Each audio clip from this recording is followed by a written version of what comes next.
지난주 3월 8일에 발표된 미국의 비농업 고용 지표는 미 연준의 6월 첫 번째 금리 인하 가능성을 더욱 높여주었습니다. 지난 고용 지표에서 목격된 실업률의 증가가 조만간 금리 인하를 시작해야 한다는 근거로 작용되었기 때문입니다. 이처럼 실업률 증가라는 경기 침체 징후가 역설적으로 금리 인하의 기대라는 호재로 활용되고 있기에 많은 투자자들이 시황 판단에 혼란을 겪기 쉽습니다. 그러나 6월 연준의 첫 번째 금리 인하가 실제로 단행될 경우 오히려 이 혼란은 깨끗이 해소될 거라 전망합니다. 왜냐하면 미 연준의 첫 금리 인하는 세계 주요국 중앙은행으로 하여금 동반 금리 인하가 아닌 금리 인상 압박을 유발하게 될 거라 판단하기 때문입니다. 즉, 막대한 경기 악화에도 불구하고 추가 긴축 압박을 받게 될 거란 의미입니다. 오늘 영상을 통해 저는 미 연준의 첫 번째 금리 인하 단행이 초래할 미래 시나리오를 제시해 드리려고 합니다. 과거 미 연준의 금리 인상에 맞춰 세계 주요 국가의 금리 인상이 함께 했던 것과는 달리 앞으로의 금리 인하는 전 세계가 함께 나아갈 수 없다고 보는지 그 이유에 대해 제 견해를 자세히 설명해 드리도록 할 테니 오늘도 리더의 스탁마켓 나우 끝까지 함께 하시길 바라겠습니다.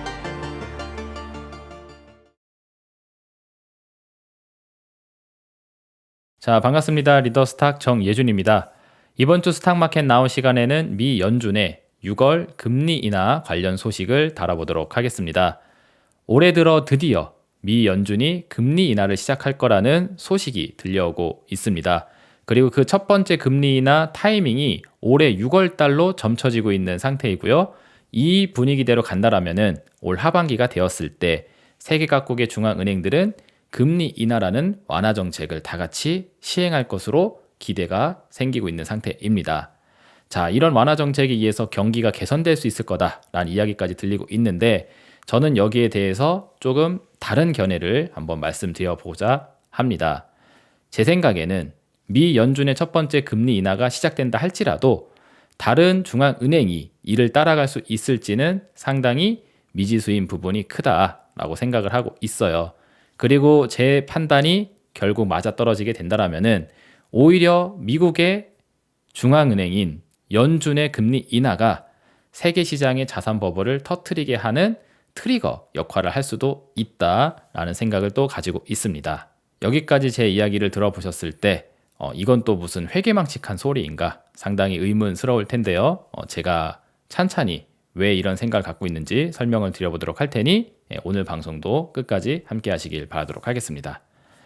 자, 우선은 제가 영상 썸네일에 올려드린 기사 헤드라인부터 체크를 해드리도록 하겠습니다.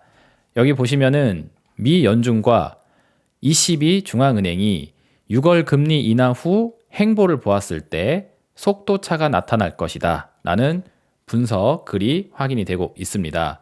자, 이게 어떤 이야기냐면은 여기 코로나 팬데믹 이후서부터 현재 금리 인하를 시작하는 이 시간까지의 과정을 쭉 경험하게 되면서 유럽의 상황과 미국의 경제 상황이 서로 다른 상황이 있기 때문에 앞으로의 통화 정책을 하는 데 있어서도 차이가 있을 거다.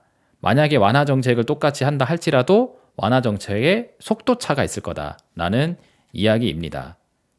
자, 그래서 아래 그림을 보시면서 코로나 팬데믹 이후서부터 현재까지 우리가 어떠한 과정을 걸어왔는지 한번 체크를 해보고 넘어가도록 하겠습니다. 자, 맨 처음에 우리가 코로나 이슈가 터지게 되면서 경기 충격이 굉장히 짧은 시간 안에 강하게 찾아왔었어요. 그리고 이를 타개하기 위해서 완화 정책을 해야 된다 나가면서 금리를 제로로 내려버리는 그런 극단적인 이징 완화 정책을 시행을 했습니다. 그래서 급락하고 있었던 주식시장이 이 완화 정책의 힘을 입어서 상승 반전으로 진행이 됐고 그 과정 속에서 엄청난 증시 상승 폭풍 랠리가 이어지게 됐습니다. 그래서 우리나라에는 동학개미 운동이다 이런 표현까지 나오게 되고 그리고 미국의 장세에는 서학개미 장세이다 이런 표현까지도 등장을 했었었죠. 대한민국의 개인 투자 인구가 급격하게 증가했었던 시기가 바로 이 타이밍입니다.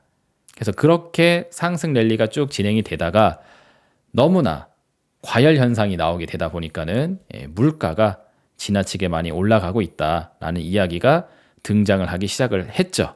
돈을 마구잡이로 풀어내게 되니까는 화폐 가치가 지나치게 떨어진다. 물가가 너무 높아진다. 그래서 너무 폭발적으로 올라오고 있는 이 물가를 이렇게 좀 워워 시켜줘야 된다라고 하면서 우리는 타이트닝 정책, 즉 금리 인상을 해왔습니다. 그래서 21년도 당시에 이 타이트닝 정책이 제시가 되기 시작을 하게 되면서 여기서부터 이제 하락 장세가 또 나타나기 시작을 했죠. 우리나라 기준으로 21년 6월 달에 지수가 상투를 치고 내려오기 시작을 했습니다. 그리고 나서 22년 연말까지 계속 떨어지는 장세가 진행이 되었고요. 그리고 나서 최근까지 반등의 무드가 진행돼서 2100까지 떨어졌던 코스피가 2600 중반선까지 지금 올라와져 있는 겁니다. 자, 근데 그 올라오게 된 과정이 뭐냐? 바로 이징에 대한 호프. 그러니까 완화 정책을 이제 시행할 거다. 긴축을 오랜 시간 동안 해서 물가를 잡을 만큼 잡았으니 이제는 완화 정책으로 돌아갈 거다라는 그 기대감이 23년도서부터 미리 시작을 해서 현재까지 반등의 무드를 이어오고 있었다라는 겁니다. 그리고 이 타이밍이 되니까 이제 이징 정책, 즉 완화 정책을 시행하겠다라는 이야기가 등장을 하게 된 거고요. 그래서 이 일련의 과정을 보시게 되면은 코로나 팬데믹 이후 완화 정책을 하면서 많은 빚을 쌓아내게 되는 시간이 찾아오게 됐고, 그리고 타이트닝을 하는 과정 중에 금리가 올라가게 되면서 이 빚에 대한 부담이 생기게 되니 경기가 꺾이기 시작을 했고, 그래서 이제 그만 금리를 올려내자, 이제 완화 정책으로 가서 이 빚에 대한 무게를 줄여주자라는 차원으로 전환을 하려고 하는 그 초입에 와 있다라는 겁니다. 자, 그래서 이 과정을 전 세계 경제가 똑같이 경험을 했어요.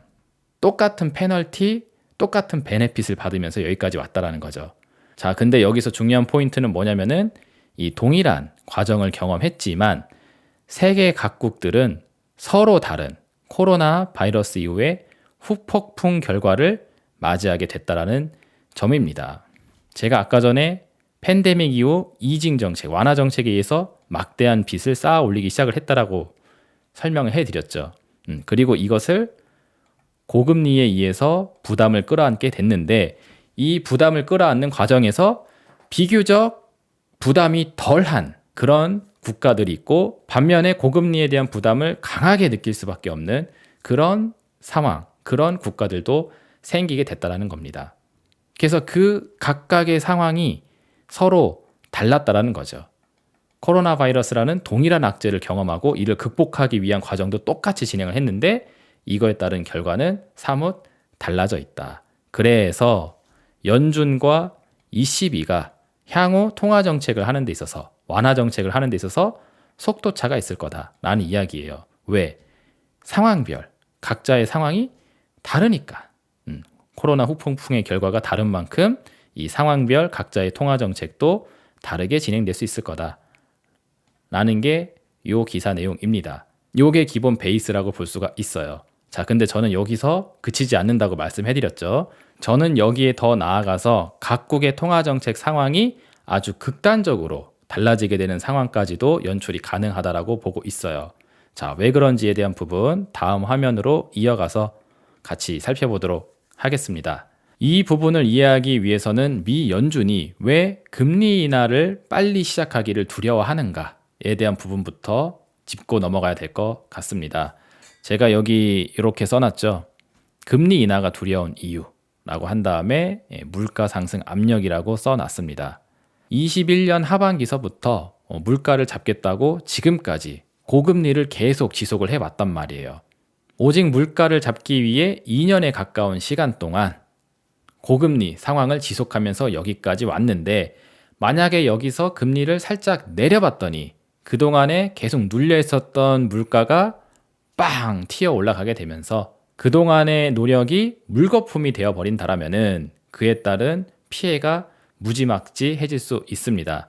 그렇기 때문에 물가가 확실히 잡혔다라는 그 강력한 징후가 나올 때까지 고금리 상황을 일단 지속하려고 한다라는 게 미 연준의 입장입니다. 자, 근데 이것은 표면적으로 나와져 있는 내용이고 진짜 찐 내용은 저는 여기에 있다라고 보고 있어요. 그게 바로 뭐냐면은 이전서부터 제가 많이 강조해드렸던 전쟁이라는 차원의 진짜 이유가 있다라고 보고 있습니다. 그래서 아래 지도를 보시게 되면은 지금 전 세계에서 주요 전쟁의 화약고로 불리고 있는 부분들이 있죠. 그래서 가장 대표적으로는 이제 러시아하고 우크라이나하고의 전쟁 상황이 있습니다. 그래서 이들이 대립을 하는 과정에서 서유럽 국가들이 우크라이나를 강력하게 지원을 해준다라고 하면서 유럽 경제가 우크라이나의 지원을 위해 막대한 재정을 쏟아붓고 있는 상태이고, 그만큼 우크라이나의 방어벽이 커지게 되게 되니까 러시아가 우크라이나를 상대하는 데 있어서 계속 천문학적인 비용을 써야 되는 그런 상황에 있습니다. 그리고 이 과정에서 생기는 트러블이 뭐냐면은 바로 물가가 오르는 트러블이 생기게 돼요. 이거는 이전에 뭐 굉장히 많이 말씀드렸는데 또 이야기를 해드리면은 서유럽 국가들이 우크라이나를 지원하면서 러시아하고 척을 져버리게 되니까 이 유럽 국가들이 러시아의 자원을 받으면서 먹고 살고 있는데 배은만덕하게 우크라이나 편을 들고 있다. 그래서 얘네들 괘씸해서 안 되겠다.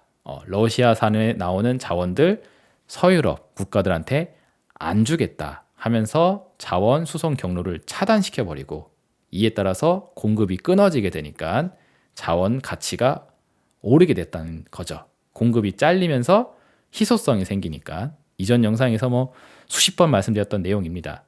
그래서 이 과정에서 물가 상승 압력이 생기고 있어요. 그리고 여러분들도 잘 아시는 또 이스라엘하고 하마스 전쟁 상황이 지금 점점 확전이 일어나게 되게 되면서 홍해 지역에 또 후티 반군이 점령을 하고 있다. 그리고 그들의 배후에는 이란이라는 나라가 있다 라고 하면서 지금 이 이스라엘 하마스 그 가자 지구에서 시작됐었던 그 전쟁의 상황이 확전의 무드를 피고 있고, 이게 좀 더 나아가게 되게 되면은 이란이란 나라와 서방 세계와의 대립 관계로까지도 이어질 수 있을 만한 상황이 되고 있습니다. 그래서 이걸 가지고 중동 국가들 내 사이에서 서방 세계 쪽으로 편을 들 것인지 아니면 그 반대편에 있을 것인지를 가지고 대립 갈등이 생기고 있고, 이걸 종교적으로 가게 되면은 수니파 혹은 시아파 이쪽으로 대립 갈등이 생기고 있으면서 이들의 분쟁 상황이 지속되고 있어요. 그래서 이쪽 지역에서 나오는 대표적인 자원이 또 원유가 있죠. 그래서 이 석유, 원유 자원들이 전쟁에 의해서 공급 물량이 잘리고 있고, 오펙 플러스 회의에서도 지금 감산 정책이 계속 제시가 되고 있는 상태이죠. 그래서 이들에 의해서 원유 가격이 또 상승 압박을 받고 있는 무드가 연출이 되고 있습니다. 이렇게 지정학적 리스크라는 차원이 물가 상승 압력으로 이어지는 모습이 계속 연출이 되고 있어요. 그리고 제3의 화약고로 지금 거론이 되는 분야가 바로 이 대만 지역이라고, 이것도 이전 영상에서 많이 설명해 드렸습니다. 대만의 라이칭더라는 총통이 당선이 되게 되니까 중국이 굉장히 강경한 발언을 하게 되면서 전쟁도 불사하지 않겠다라는 식의 이야기를 했었었고, 이 분위기에 맞춰서 대만은 매일같이 중국이 쳐들어올 거에 대한 대비 훈련들을 군사적으로 하고 있다고 하죠. 그래서 중국과 대만 간의 대립 구도도 지금 서서히 형성이 되고 있는 모양새입니다. 그리고 이 대만을 지원해 줄 수 있는 이제 외교 전선이 한미일 외교 전선이 또 구축이 되어져 있죠. 그래서 중동, 유럽 그리고 동아시아에 해당되는 이런 세계 주요 지역이 화약고 역할을 하게 되게 되면서 물가 상승 압력을 일으킬 수 있는 그 백그라운드로 계속 존재를 하고 있는 상태입니다. 중국하고 대만하고는 아직 전쟁을 하지 않고 있다고 하지만 지금 미국하고 중국이 서로 기술 패권의 우위를 찾겠다고 하면서 중국은 자원 수출 안 해주려고 하고 있고 미국은 기술 수출 안 해주려고 하고 있는 무드 계속되고 있죠.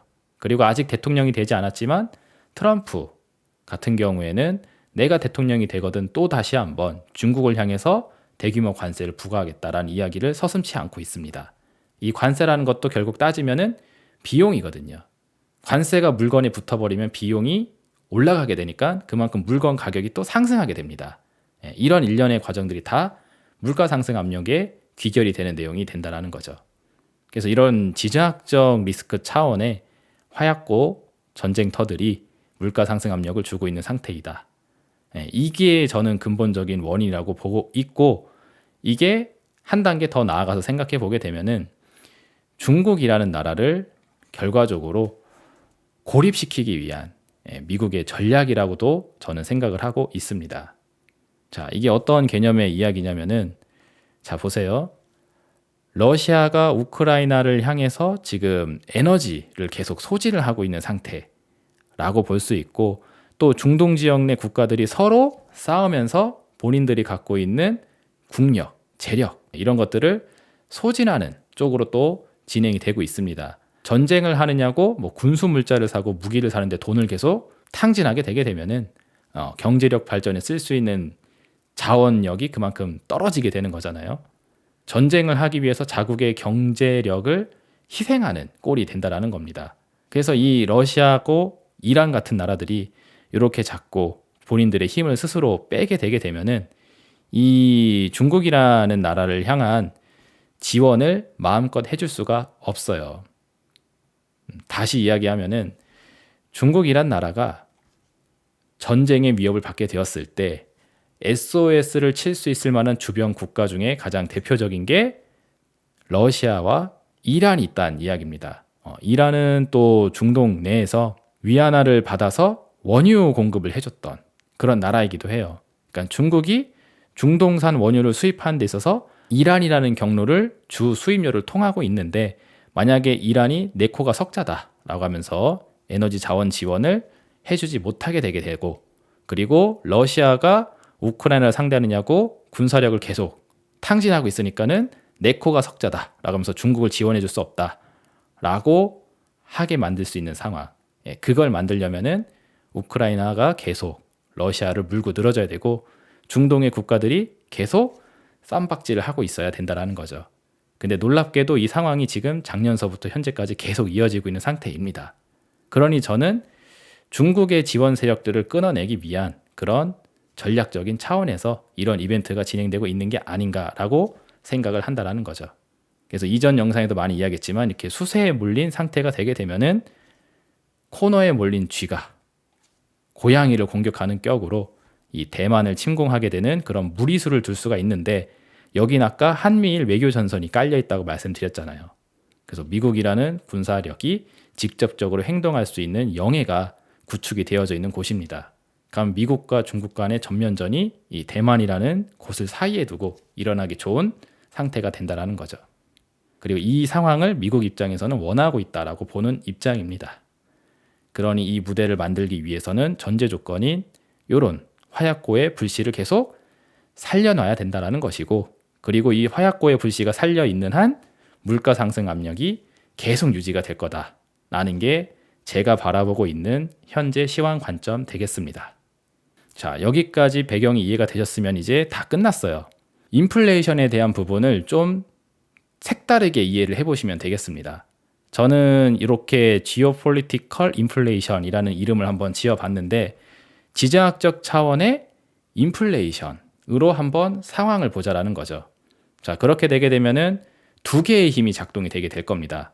자, 첫 번째 힘은 뭐냐면은 아까 전에 말씀드렸던 물가 상승 압력. 세계의 주요 자원 국가들이 공급을 해주지 않으면서 공급망이 차단되면서 발생되는 인플레이션 상황. 아까 많이 설명해드렸죠. 그로 인해서 물가가 올라가게 되게 되면은 요 인플레이션 압력이 찾아오게 될 텐데, 이것이 다른 한편으로 보게 되면은 화폐 가치 하락하고도 같은 이야기가 되게 됩니다. 어떤 설명이냐? 예를 들어서 여기 사탕이 하나 있다고 한번 해볼게요. 이 사탕이 원래는 500원이었었는데 물가가 올랐다라고 해서 이 사탕 하나를 먹기 위해서는 이제 1,000원을 내야 된다라고 할 수 있죠. 이게 물가 상승이고 인플레이션이잖아요. 자, 근데 이거를 물건 가격 입장에서 생각하지 말고 화폐 입장에서 한번 생각을 해보자라는 거죠. 옛날에는 내가 500원만 내도 요 사탕 한 개를 가질 수가 있었는데, 이젠 이 사탕 한 개를 갖기 위해서는 1,000원을 내야 됩니다. 2배를 더 내야 된다는 거예요. 그래서 화폐 가치가 그만큼 반토막이 났다는 뜻도 된다라는 거죠. 그래서 인플레이션을 단순히 물건 가격이 올라가고 있다는 차원으로만 보시지 말고 같은 맥락으로 화폐 가치가 떨어졌다라는 차원으로도 해석을 해볼 수 있다는 거, 요거를 꼭 기억하시는 게 중요합니다. 이게 첫 번째로 중요한 포인트이고요. 그리고 두 번째로는 안전자산 선호 현상이 생기게 된다는 거. 지정학적 리스크 차원에서 물가 상승 압력이 생기게 되게 되면은 인플레이션도 유발하지만 한편으로는 안전자산 선호 현상이라는 것도 유발을 하게 돼요. 세계 각국이 전쟁을 하고 있다. A라는 나라, B라는 나라, C라는 나라가 어떻게 될지 모른다. 이렇게 불안한 상황이 생기게 되게 되면은 안전한 쪽으로 자산을 옮겨 놓으려고 하는 그런 이제 심리들이 생기게 된다라는 거죠. 그래서 우리가 뭐 전쟁 터진다 하면은 제일 먼저 편의점 가가지고 뭐 라면, 쌀, 뭐 햇반 이런 것부터 털어야 된다라고 하는 것처럼 화폐 중에서도 가장 가치가 있을 것으로 예상이 되는 화폐, 세계가 멸망할지라도 끝까지 살아남을 수 있는 화폐, 바로 기축통화의 지위를 갖고 있는 달러가 바로 여기에 해당이 되죠. 이 화폐로 자산이 이동하려고 하는 현상이 생긴다라는 겁니다. 그게 바로 안전자산 선호 현상에 해당이 되는 거고, 이게 달러 입장에서는 가치를 상승시키게 하는 힘이 되게 돼요. 자, 그러면 이 두 가지 상황이 같이 찾아올 수 있겠죠. 지정학적 리스크 차원에서 물가가 올라간다면. 자, 그러면 이제 어떤 현상이 나오게 되느냐. 예를 들어서 여기 사탕이 또 하나 있는데 원래는 이게 50센트, 0.5달러라고 한번 해볼게요. 자, 근데 물가가 올라서 이제 1달러가 됐다라고 해보겠습니다. 자, 근데 한편으로는 안전자산 선호 현상이 생긴다고 했죠. 그래서 원래 환율이 1달러에 한번 1,000원이라고 한번 가정을 해보도록 하겠습니다. 근데 안전자산 선호 현상에 의해서 달러 가치가 올라가요. 그래서 1달러가 2,000원이 되는 그런 환율 상승을 경험하게 된다라고 한번 가정을 해보자라는 거죠. 무슨 얘기인지 이해가 잘 안 되실 수가 있는데, 달러 가치가 상승한다는 뜻은 다른 나라 화폐 입장에서는 그만큼 가치가 떨어진다는 뜻이기도 합니다. 달러가 귀해진다는 거예요. 그래서 이 귀한 달러를 사기 위해 원화 입장에서 예전에는 1,000원만 냈었으면 됐는데 이제는 달러가 강해지고 귀해지고 하다 보니까는 상대적으로 원화는 가치가 떨어지게 되면서 더 많은 원화를 줘야지 1달러를 구할 수가 있는 상황이 된다는 겁니다. 그게 안전자산 선호 현상에 의해서 달러 가치가 상승하게 되면은 나올 수 있는 배경이 된다는 거죠. 그러면은 극단적으로 예를 들었을 때 환율이 1달러 대 2,000원까지 상승을 하게 된다라고 한번 생각을 해보게 되면은 이제 이 2,000원을 바라보자라는 거예요. 자, 화폐 가치가 하락함에 따라 사탕 하나가 1,000원으로 올랐다고 아까 이야기를 했었었죠. 근데 2,000원이면은 그럼 사탕 2개를 가져갈 수가 있습니다. 자, 그러면은 1달러를 내고 2,000원을 환전해서 사탕 2개를 샀다라고 하게 되면은 1달러의 가치는 사탕 2개와 일치하게 되게 됩니다. 이렇게 1달러는 사탕 2개. 그럼 달러 같은 경우는 이게 사탕이 하나가 아니라 사탕이 2개가 되는 거예요. 자, 그러면은 사탕 하나 가치로 반을 나누자고. 그러면은 사탕 2개가 1달러니까 사탕 1개는 0.5달러가 되는 거죠. 자, 그럼 어때요? 우리 앞전에 봤었던 이 0.5달러 일로 다시 돌아가는 겁니다. 그럼 0.5달러가 사탕 1개 가격이 다시 돌아온다고요. 요거를 정리를 해드리면은 이렇게 설명을 해드릴 수 있을 거예요. 자, 미국 입장에서는 인플레이션 압력에 의해서 화폐 가치가 떨어지게 되는 상황이 생기게 되었을 때 동시에 안전자산 선호 현상에 의해서 달러 가치가 올라가게 되는 상황도 같이 찾아올 수가 있게 된다. 그러면은 여기에 의해서 마이너스가 됐던 부분이 여기에 의해서 다시 플러스가 되게 되면서 서로 상세가 일어날 수가 있다는 거죠. 이게 안전자산으로서의 지위를 갖고 있는, 즉 기축통화로서의 지위를 갖고 있는 달러의 무지막지한 파워, 힘입니다. 이거를 유지하기 위해서 세계 1등은 미국이다. 그리고 미국의 화폐는 달러이다. 라는 것을 계속 주지하면서 여기까지 오고 있는 겁니다. 이게 곧 세계 패권의 지위이기도 하고, 그래서 이걸 놓지 않기 위해서 무지막지한 애를 쓸 수밖에 없겠죠. 자, 근데 반면에 우리나라 같은 경우에는 이런 현상이 생기게 돼요. 인플레이션 압력이 생기게 되면서 화폐 가치 하락을 경험하게 되는데, 여기서 안전자산 선호 현상까지 작동을 하게 되면은 원화 가치는 상대적으로 또 떨어지게 됩니다. 그래서 여기서 마이너스가 나는데 여기서도 또 마이너스가 나게 돼요. 그렇게 되면은 똑같은 환경, 지정학적 리스크에 의해서 물가 상승 압력을 받게 되는데 이에 따른 어떤 페널티, 피해, 이런 것들이 차이가 나게 됩니다. 이런 것들이 한순간에 일시에 빵 터지는 게 아니기 때문에 눈에 확확 띄지 않아서 그렇지 이게 누적적으로 계속 시간이 장기화되게 되면은 점점 격차가 벌어지게 되는 겁니다.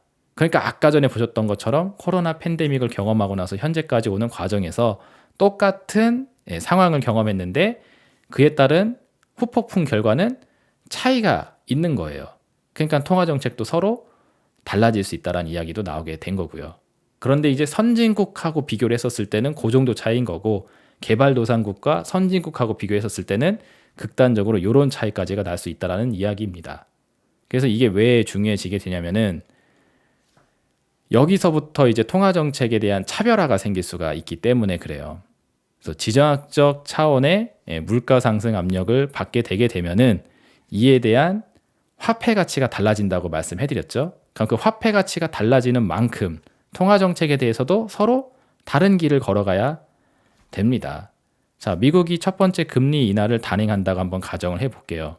그래서 그동안에 강하게 붙잡고 있었던 물가 상승 압력, 그러니까 긴축으로 물가 상승 압력을 꽉 누르고 있었는데 이걸 한번 톡 풀어줘 봤더니 물가 상승이 빵 튀어 오른다 라고 가정을 해보게 되면은 이에 따라서 화폐 가치 하락을 경험하게 될 텐데 이 물가 상승 압력이 발생할 수 있는 배경은 아까 전에 말씀드렸던 대로 지정학적 원인이 크다라고 말씀을 해드렸잖아요.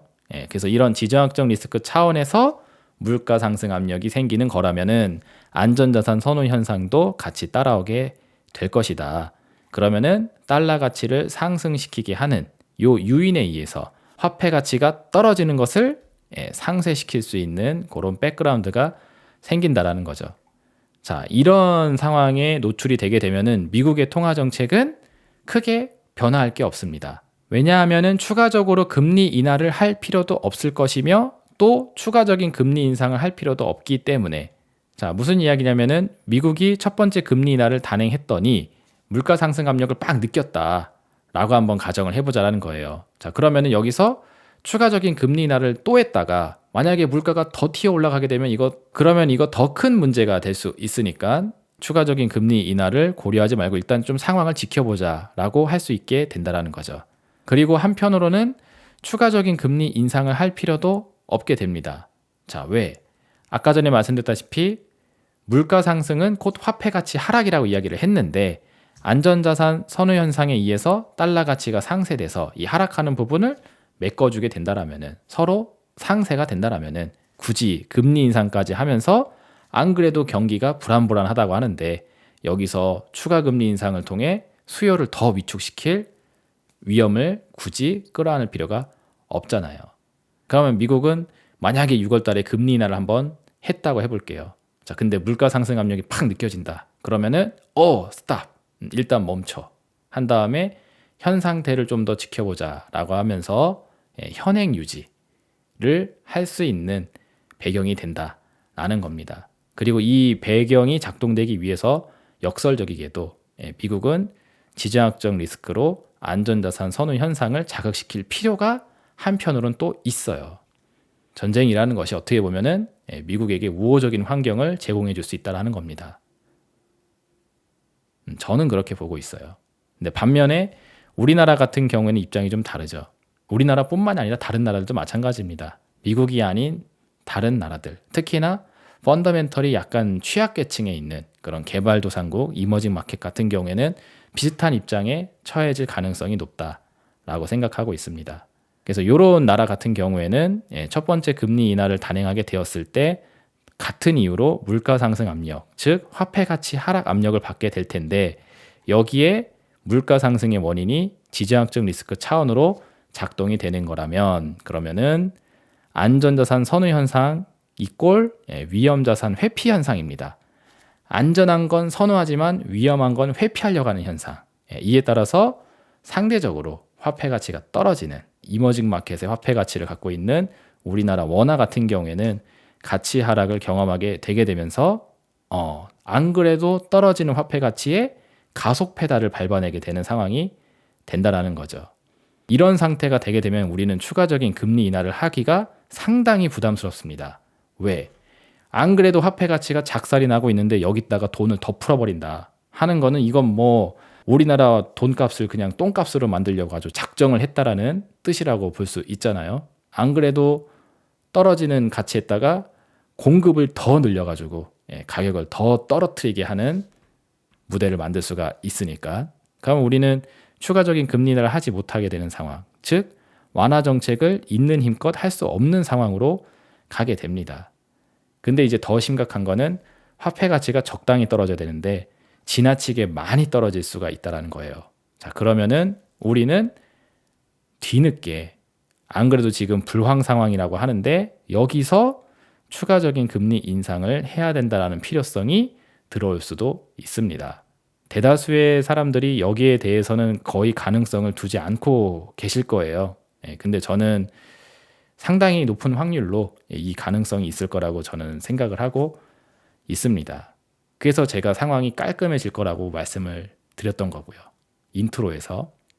무슨 얘기냐? 경기가 안 좋다는 내용이 금리 인하를 작동시키게 한단 말이에요. 근데 경기가 안 좋은데 금리 인하가 아닌 금리 인상을 해야 되는 상황이다 하면은 헷갈릴 게 없죠. 그러니까 최악이니까. 경기는 경기대로 안 좋은데 여기서 화폐 가치 하락을 막기 위해 금리 인상을 또 해야 되는 그런 상태가 되게 되면은 시황의 상황이 어떻게 될지를 판단하는 데 있어서 굉장히 깔끔해질 수 있겠죠. 좋은 거 하나, 나쁜 거 하나가 대립하고 있는 게 아니라 나쁜 거 하나 플러스 나쁜 거 하나 더가 합쳐지게 되는 상황이 되게 될 수 있다라는 게 제가 그렇게 말씀을 드린 이유입니다. 그래서 불황 상황 속에 추가 금리 인상이 요구되게 되는 상황, 이게 오게 되게 되면은 그만큼 시황 판단의 혼선은 사라지게 될 거라고 보고 있어요. 그리고 이 상황이 올 거라는 것을 제가 많이 확신하고 있는 이유가 또 있습니다. 지금 미국하고 한국하고의 기준금리가 역전이 되어진 채 이게 당연한 것처럼 계속 살아오고 있어요. 하지만 이전 영상에도 제가 여러 번 말씀드렸다시피 이 현상은 비범한 상황입니다. 정상적인 상황이 아니라 어떻게 보면 좀 약간 비정상적인 상황이라는 거죠. 한국의 금리가 원래 미국보다 높아야 되는 게 기본 베이스예요.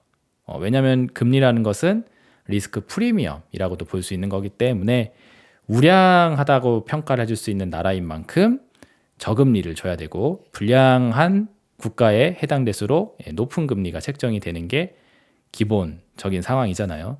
무슨 얘기인지 이해가 안 되시면은 신용이 높은 사람, 예를 들어서 뭐 삼성의 뭐 이재용 회장이 돈을 빌리러 간다 했었을 때 얼마의 이자를 쳐줄 것인가, 그리고 저 같은 사람이 은행에 찾아왔을 때 얼마의 이자를 쳐줄 것인가.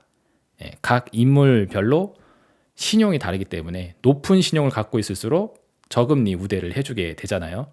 마찬가지로 한국과 미국을 비교했었을 때 신용도에 대한 평가를 하게 되게 되면은 미국이란 나라에게 높은 점수를 줄 수밖에 없는 게 굉장히 당연한 현실입니다.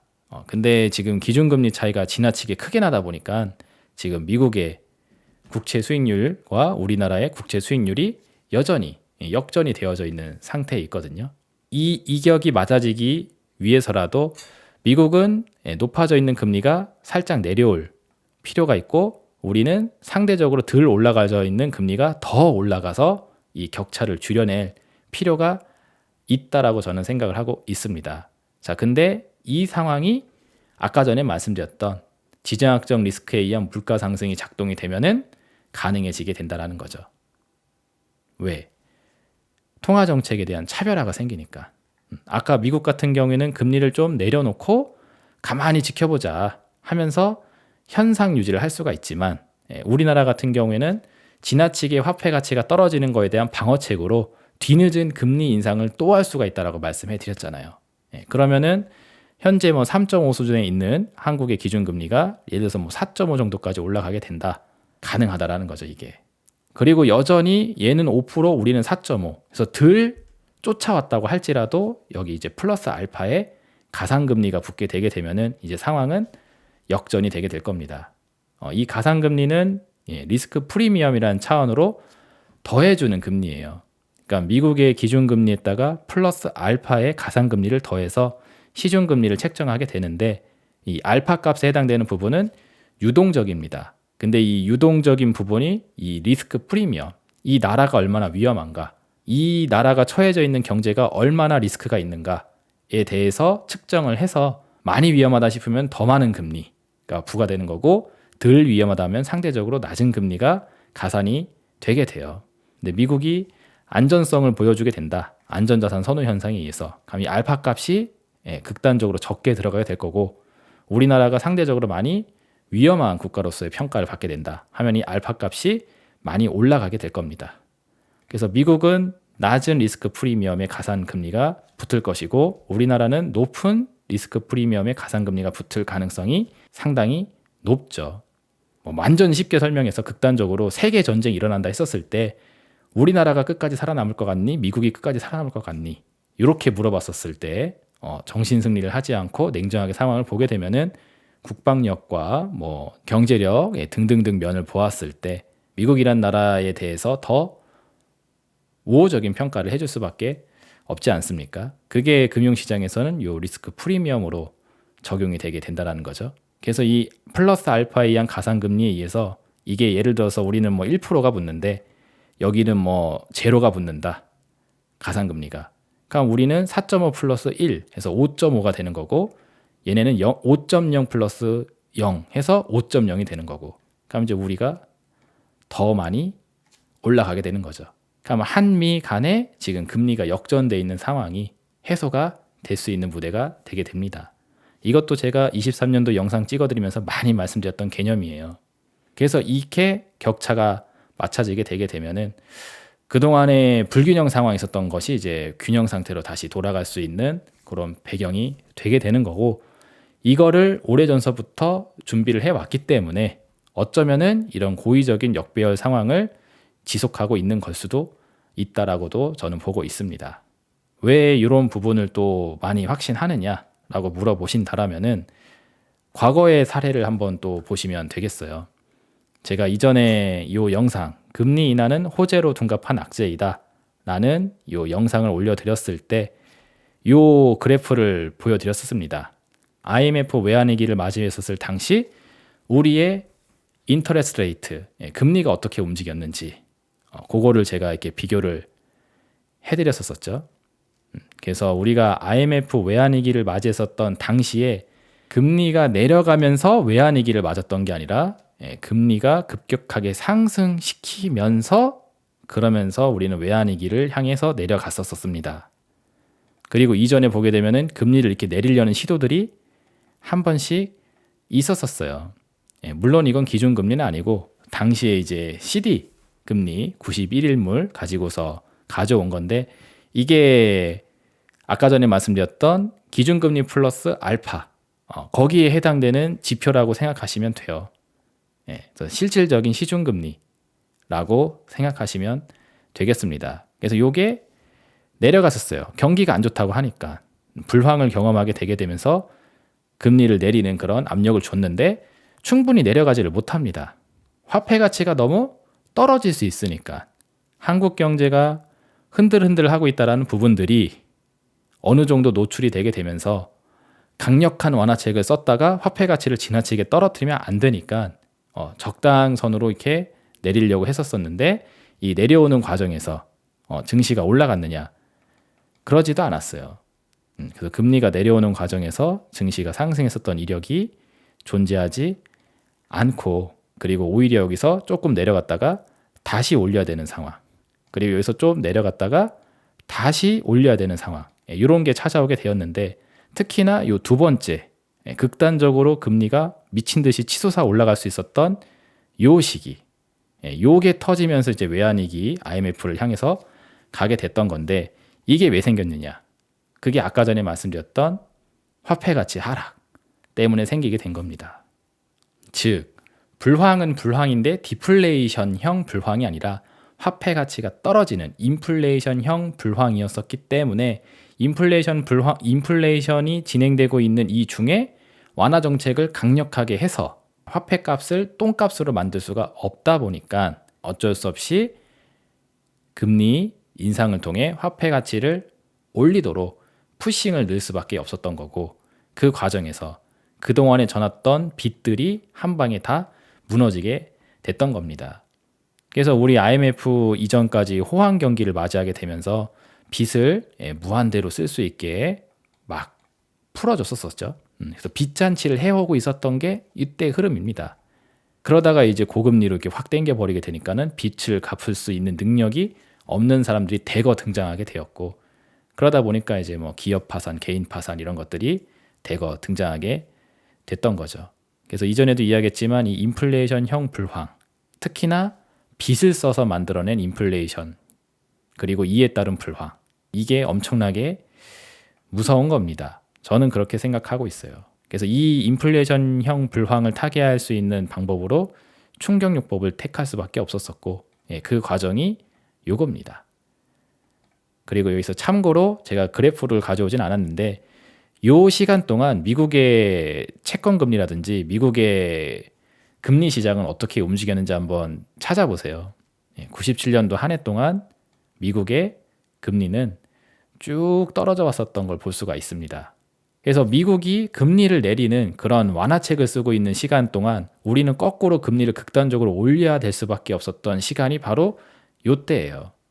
그리고 이런 문제가 발생하게 된 배경은 인플레를 통한 불황을 맞이하고 있었기 때문에, 그래서 지금하고 흡사한 부분이 굉장히 많다. 그래서 이 영상에서도 우리가 맞이하게 될 미래는 이전 코로나 당시, 그리고 08년도 서브프라임 모기지 당시 그때 같은 케이스라기보다는 여기에 가깝다고 제가 설명을 해드렸었죠.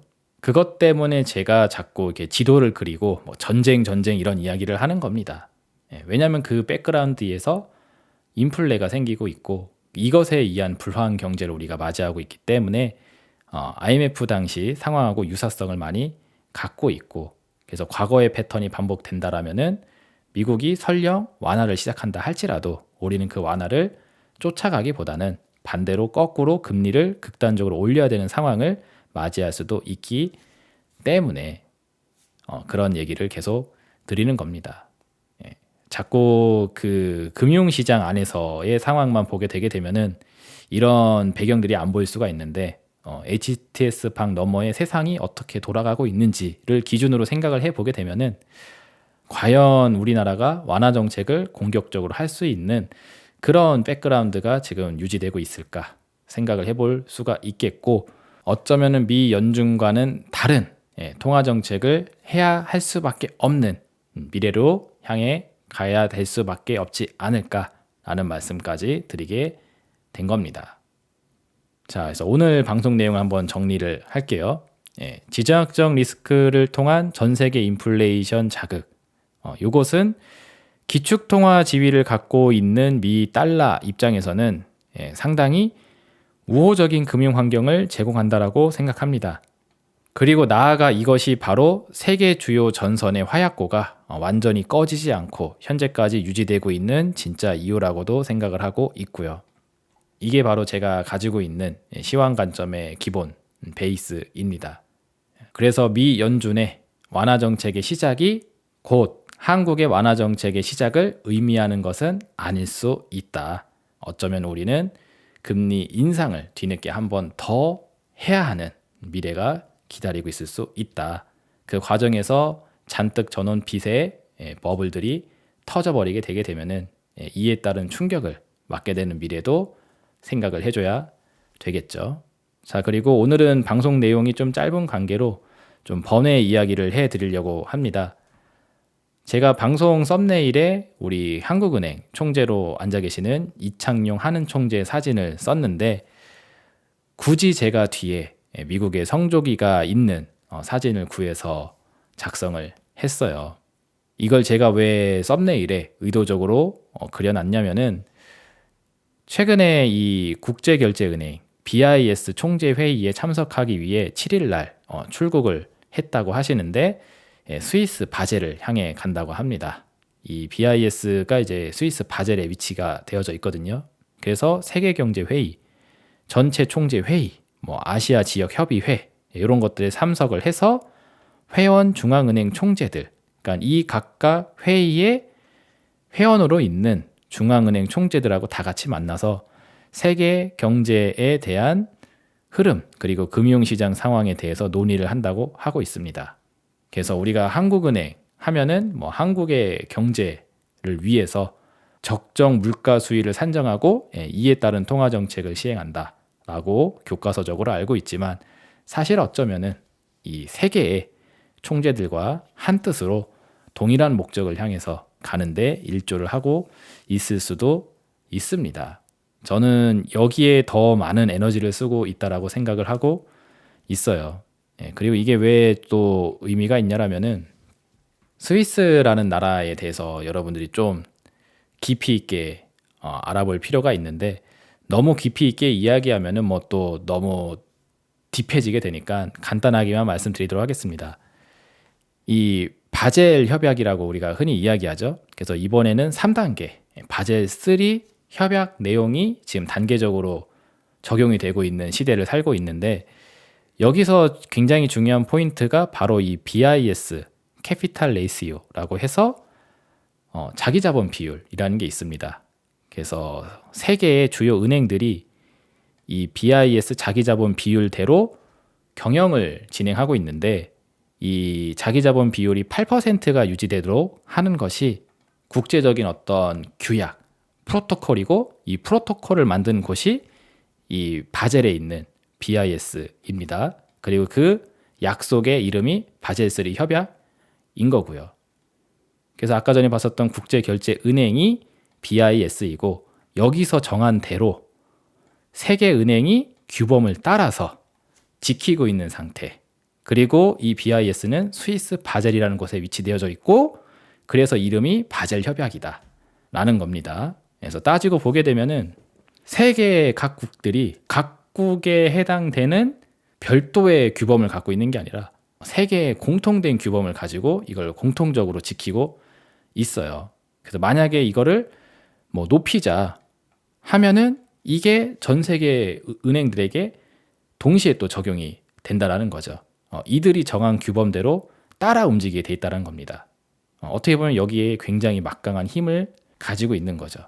근데 이 시점에서 이 이야기가 왜 중요성을 갖냐면은 지금 우리나라를 비롯한 세계 주요 은행들이 위험한 처지에 있습니다. 지금 부동산이 무너지고 있다 보니까는 대출이 나갔던 돈들이 회수가 되지 않으면서 부도 위험, 신용 위험을 일으키고 있는 은행들이 많아지고 있어요.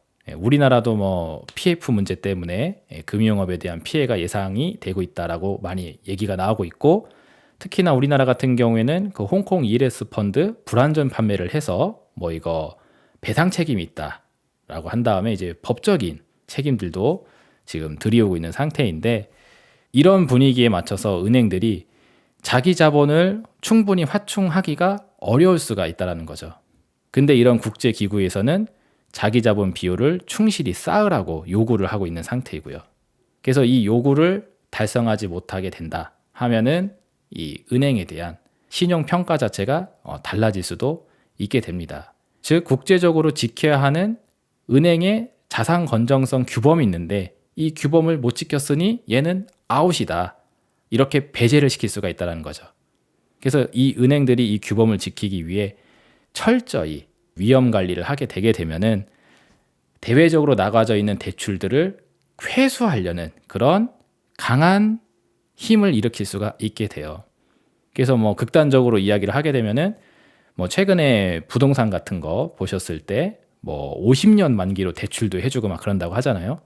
근데 그 상환 만기 일수가 뭐 줄어든다든지 대출에 대한 한도액이 줄어든다든지 이런 식으로 바뀌게 되게 되면은 대출을 쓴 사람들은 이제 자기 나름대로 계산을 해서 매달 이자를 갚아 나가고 있을 텐데 갑자기 뭐 원리금을 한 방에 갚아라라는 요구가 들어가게 되면은 그걸 어떻게 수용할 수 있겠어요. 그렇죠. 그래서 그걸 못한다 하게 되면은 대출 회수하겠다고 이런 압력이 들어가게 되면은 그렇죠. 빚을 져서 샀었던 이런 자산들을 어거지로 매각을 할 수밖에 없는 그런 상황이 극단적으로는 또 펼쳐질 수도 있습니다. 그래서 이들이 만들어낸 규범에 의해서 전 세계 빚의 규모를 줄이고 늘리고 할 수 있는 상황인데, 하필 지금 은행이 이런 자산 건전성의 위험을 끌어안고 있는 분위기 속에 이 BIS의 한국은행 총재가 다녀온다고 하는 것이 제가 보았을 때는 상당히 좀 찜찜한 내막이 있지 않을까 싶은 생각도 든다. 이런 이야기를 드리려고 한 겁니다. 너무 또 이렇게 부정적으로, 이렇게 음모론적으로 생각하는 거 아니냐라고 생각하신다라면은 뭐 할 말 없지만, 이 스위스란 나라가 전통적으로 왜 금융업의 강국이 될 수밖에 없었었는지, 그리고 현재까지도 그 맥락이 이어오고 있는 그 배경에 대해서 조금 깊이 있게 역사를 보시게 되게 되면은 제가 왜 이런 생각을 하는지 대략 이해를 하실 수가 있습니다. 여러분, 이 스위스에 붙어 있는 그 공국으로 리텐슈타인이라는 존재를 알고 계신지 모르겠는데, 이 나라가 굉장히 작은 규모를 가지고 있어서 그 1인당 GDP를 집계를 할 때 공식적으로는 집계가 안 되는 나라라고 해요. 그렇지만 그 실질적인 집계를 해보게 되게 되면은 세계 1위의 규모를 가지고 있다고 하고, 이 리텐슈타인이라는 나라가 운영된 데 있어서 절대적인 캐파가 금융업으로 진행이 되고 있습니다. 그리고 이런 공국이라는 타이틀이 붙어져 있는 국가들이 바로 중세 봉건 사회에서부터 그 힘이 내려온 나라들이거든요. 그래서 우리 뭐 중세 봉건 시대 때 뭐 백작, 공작 이런 자기들이 있잖아요. 그래서 그런 타이틀을 갖고 있었던 영주죠. 영주의 힘이 지금까지도 내려와서 그게 나라가 되어버린 곳이라고 볼 수가 있습니다. 그래서 뿌리가 중세 시대까지 올라가게 돼요. 근데 그 힘이 아직까지 유지되고 있고, 그 힘의 원천 산업이 금융업이다. 그리고 이런 나라가 바젤이라는 곳에 BIS를 설립해 놓고 여기서 만든 국제적 프로토콜을 전 세계가 따르고 있다. 이런 얘기를 들었을 때 이게 단순히 우연히 진행됐다고 생각을 하신다라면은 뭐 할 말은 없지만, 제가 봤었을 때는 내막이 있다고 보고 있습니다. 여기에 대한 뭐 좀 깊이 있는 얘기를 또 하려면은 또 막 그 음모론의 단골 주제인 뭐 템플 기사단 뭐 이런 얘기도 나오고 해요. 그래서 뭐 공개적으로 할 만한 이야기는 아닌 것 같아서 뭐 여기까지만 얘기를 하고, 국제적인 공통 목적이 제가 생각하고 있는 그 목적지에 있다라면은 그 목적지로 가기 위해 길잡이를 하고 있는 사람들이 지금 한 자리에 모여서 머리를 싸매고 정해진 미래를 지금 구상하고 있는 게 아닌가라고 저는 생각하고 있다는 겁니다. 그래서 만약에 여러분들 중에 뭐 이 스위스에 대한 금융 산업에 대한 좀 디테일을 알고 싶으시면은 추후 제가 뭐 멤버십 방송이나 이런 거 해서 한번 말씀을 드려보도록 할 테니까 그쪽으로 오셔서 한번 얘기 들어보시는 것도 추천해 드리도록 하겠습니다. 참고로 이번 주는 그 멤버십 라이브 방송을 한번 쉽니다. 그리고 다음 주에는 이제 공개 방송을 한번 휴방을 할 예정이에요. 그래서 스탁마켓 나오는 다음 주에 뭐 정말 특별한 이슈가 있지 않는 이상은 휴방이 될 예정이고, 그 다음 주에 인사를 드릴 예정이고요. 멤버십 라이브 방송은 이번 주 일요일은 쉬고 그 다음 주에 만나도록 할 텐데, 그때 여러분들이 뭐 원하시면은 제가 요거 스위스 금융업에 대한 이야기를 좀 해보려고 하니까 관심 있는 분들은 또 멤버십으로 찾아오셔서 일요일 6시에 또 방송 들으러 오시길 바라도록 하겠습니다. 자, 그럼 구체적인 공지사항은 또 커뮤니티 통해서 올려드리도록 할 테니까요. 참고해 주시고요. 오늘 방송은 여기서 정리를 하도록 하겠습니다. 구독, 좋아요, 알림 설정 유지해 주시는 거 잊지 마시고, 다음번에 또 새로운 내용을 들고 오도록 할 테니 그때 다시 만나 뵙도록 하겠습니다. 감사합니다.